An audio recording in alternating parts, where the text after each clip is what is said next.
Visakha RK beach లో పర్యాటకులకు ప్రమాదం తప్పింది. తెలంగాణకు చెందిన 3 మహిళలు ఆర్కే బీచ్ కు వెళ్లారు. వారంతా ఈత కొడుతూ ఉండగా ఒక్కసారిగా అలలు ఎగిసిపడ్డాయి. అలల ఉధృతికి ఓ మహిళ కొంత దూరం వరకు కొట్టుకుపోయింది.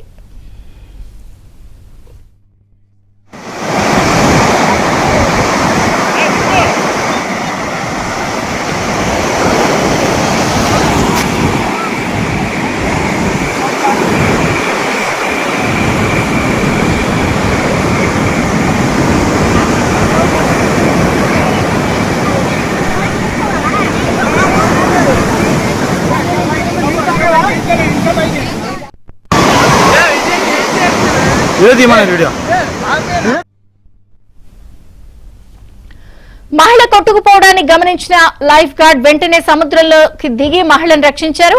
అక్కడ ఉన్న పోలీసులు వారికి సహకరించి ఒడ్డుకు చేర్చారు.